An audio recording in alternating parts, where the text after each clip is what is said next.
2014లో మీరు బీజేపీ నుంచి పోటీ చేశారు. మొన్న బీజేపీ ఏది ఎంపీకి అంటే ఉప ఎన్నికల్లో మీరు ఎంపీగా పోయారు కదా. ఉప ఎన్నికల్లో 2014లో ఓడిపోయారు. ఓడిపోయిన తర్వాత ఉప ఎన్నికల్లో బీజేపీ పోయినా, మెదక్లో జరిగిన ఉప ఎన్నికల్లో మీరు బీజేపీ పోయినా పోవడం రాంగ్ డిసిషన్ 100%. బీజేపీ తెలంగాణలో ఆంధ్రప్రదేశ్లో వెంకయ్యనాయుడు ఈ రాజకీయాలు ఉన్నంత కాలం బీజేపీ ఎదగదండి. కారణం ఏమి? ఆయన ఎదగనియ్యాడు అంతే. ఎందుకట్లా? కష్టపడడానికి అవకాశం వెంకయ్యనాయుడు ఇవ్వడు. ఇక ఆయన మొదటి నుంచి కూడా అవకాశవాది రాజకీయాలు చేస్తాడు. ఆయన కూడా నాకు తెలిసిన కాడికి బాగా తెలుసు కాబట్టి, ఒకప్పుడు చిన్న ఉన్నప్పుడు బీజేపీగా నాకు తెలుసు కాబట్టి ఆయన ఎవరికి కూడా ఛాయిస్ ఇవ్వడు. కాబట్టి నేను బై ఎలక్షన్లో బీజేపీ పోవడం బ్లండర్ మిస్టేక్ చేసిన. ఇక నా తప్పు నేను గ్రహించుకోవడము, నేను మళ్ళీ బ్యాక్ రావడం, వచ్చిన కాంచి నా యాక్టివిటీస్ నాకు స్టార్ట్ చేయడం.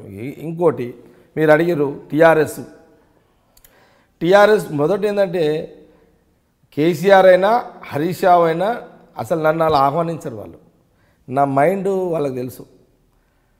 వాళ్ళు ఆహ్వానించడం లేదు, మీరు వెళ్ళాలని ట్రై చేస్తున్నారు. నాకు టీఆర్ఎస్లో పోతే నేను ఉండలేను అసలు. మొదలు ఏంటంటే వాళ్ళు నన్ను ఆహ్వానించారు. ఎందుకంటే నేను ఇండివిజువల్ పొలిటీషియన్, నేను స్వతంత్ర నిర్ణయాలు ఉంటాయి నాకు. హరీష్ రావు కూర్చోమంటే కూర్చోవాలి, కేసీఆర్ నిలబడమంటే నిలబడాలంటే నా నాయకుని కాదు నేను. నా ఇండివిజువాలిటీ నాకు ఉన్నది. నేను కూడా టైం వస్తే నిలదీస్తే అడుగుతా, కేసీఆర్ గారు నువ్వు పబ్లిక్తో, నేను ఇప్పుడు అందులో ఉన్నా అనుకోండి, నేను కేసీఆర్ ప్రశ్నిస్తా, నువ్వు పబ్లిక్ అందుబాటులో ఉంటలేవు, నువ్వేం సీఎం అని అంట, నాసుంటో తెచ్చుకుంటాడు ఆయన. నా తెలుసు వాళ్ళు నన్ను విలువరాలు. బయటతో ప్రచారం జరుగుతుంది కానీ కేసీఆర్ అయినా హరీష్ రావు అయినా నన్ను టీఆర్ఎస్లో ఆహ్వానించారు ఫస్ట్. నువ్వు అనుకుందాము వాళ్ళు ఒకవేళ రేపు 2019లో ఆహ్వానించే ప్రయత్నం చేస్తే 100% కాంగ్రెస్ పార్టీ పెట్టి పోయే ప్రసక్తి లేదు, టీఆర్ఎస్లో పోయే ప్రసక్తి లేదు. 10 ఏళ్ళు ఎమ్మెల్యే చేసిన కాంగ్రెస్లో స్వేచ్ఛగా బతికిన, హ్యాపీగా కార్యకర్తలు పబ్లిక్తో ఎంజాయ్ చేసిన, పనులు చేసిన ఈ స్వతంత్రము టీఆర్ఎస్ పార్టీలో ఉండదు. వైసీపీలోకి వెళ్తారా? ఎందులోకి వెళ్ళా? కాంగ్రెస్ రాజశేఖర రెడ్డి గారి మీద ఉన్న అభిమానంతో జగన్మోహన్ రెడ్డి గారితో కూడా సఖ్యతగా ఉంటుంది. తెలుగు ఒకనొక సందర్భంలో జగన్మోహన్ రెడ్డి గారి జగ్గారెడ్డి బినామీ అన్న అపవాదు కూడా రాజకీయంగా సమైక్య రాష్ట్రంలో నేనే కాదు అనేక మంది కాంగ్రెస్ పార్టీ నాయకులు పెద్దలందరూ జగన్కి రాజశేఖర రెడ్డి కొడుకుగా మద్దతు ఇచ్చిర్రు.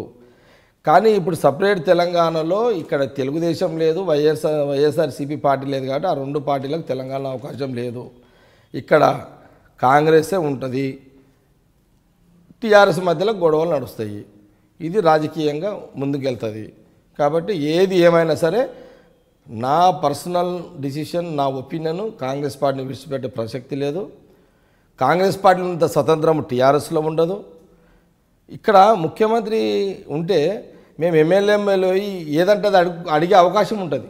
ఏది కాంగ్రెస్లో ఏ ముఖ్యమంత్రి అని ఉండదు, మా ఏ నాయకుడు అని ఉండదు మా దగ్గర, అక్కడ ఉండదు అది. ఇప్పుడు ప్రజలకు అందుబాటులో నాయకుడు ముఖ్యమంత్రి ఉంటే ఏం లాభం అంది? కాంగ్రెస్లో అట్లా ఉండదు.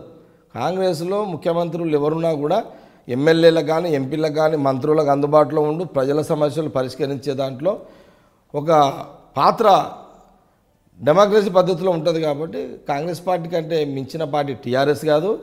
ఇండ్లు ఉన్నంత స్వేచ్ఛా స్వతంత్రం అందులో ఉండదు. దీంట్లో ఉండి చేసినంత సర్వీస్ అందులో ఉండి చేయలేము. కాంగ్రెస్ పార్టీ విడిచిపెట్టే ప్రసక్తి లేదు, టీఆర్ఎస్ ఆలోచన అంతకంటే లేదు. ఇది ఇప్పుడు ఈ నుండి ఎంత ఎదగొచ్చు, ఇంకా 10 ఏళ్ళకి ఎదగొచ్చు. ఇప్పుడు మా జిల్లాలో మంత్రులందరూ రాజకీయం అంతా కూడా కాంగ్రెస్తోనే సాధిస్తాం, ఏదున్నా కాంగ్రెస్ పార్టీకి. అంత మీరు ఎక్కువగా కేసీఆర్ను ఆయన కుటుంబ సభ్యులను వ్యక్తిగతంగా విమర్శిస్తుంటారు ఎక్కువగా అంటారు. అంటే కేసీఆర్ గారి మీద మీకు వ్యతిరేకమా లేదంటే ఆయన విధానాల మీద వ్యతిరేకం? విధానం మీద వ్యతిరేకం. నేను ఎప్పుడు పర్సనల్ విషయాలలో పోను, అది అందరికీ ఉంటాయి. నేను విధానాల మీద వ్యతిరేకం. విధానాలు అన్నప్పుడు కూడా కొన్ని విషయాల్లో వ్యతిరేకంగా కూడా మాట్లాడతారు. కేసీఆర్ని వ్యతిరేకంగా విమర్శిస్తుంటారు జగ్గారెడ్డి గారు. ఇప్పుడు వాళ్ళే రూలింగ్ ఉన్నప్పుడు వాళ్ళే విమర్శించాలి. నేను వాళ్ళతో లాలుచి వాడ కాబట్టి ఫైట్ చేస్తున్నా వాళ్ళతోటి. ఇప్పుడు నేను వాళ్ళ పైరో చేసేటోని కాదు, నేనే పైరోకారిని కాదు, పనుల కోసం పోను. నేను 3 ముఖ్యమంత్రుల దగ్గర ఉండే ఏం చేసుకోలేను, వీళ్ళతో ఏం చేసుకుంటా? ఆ 3 ముఖ్యమంత్రులను ఏమైనా చేసుకోవచ్చు కదా. నేను కిరణ్ కుమార్ రెడ్డి గారితో ఎంతైనా చేసుకోవచ్చు కదా, వాళ్ళతోటే నేను ఏం చేసుకోలేదు పర్సనల్గా. ఈ ముఖ్యమంత్రి ఏం చేస్తాడు, ఈ ముఖ్యమంత్రి, అందుకే పైరవుల షోకా లేదు, పైరవులా చెయ్యము. నాకు ఆదుకోవడానికి నా వెల్ విషర్స్ ఉన్నారు. డబ్బే కదా అల్టిమేట్. ఇడా డబ్బు ఇచ్చేటోళ్ళు నా పక్కకే ఉన్నారు. ఇక నేను ఏం ఆశించిపోతా. ఇంకోటి, బెదిరిస్తే భయపడ్డోని కాదు, ఎదురొస్తే ఎదురు తిరుగుతా. వాళ్ళకి ఇంకేం కాంప్రమైజ్, కొట్లాడేదాంట్లో పబ్లిక్ కోసం కొట్లాడేదాంట్లో మజా ఇంకా దేంట్లో ఉంటుంది.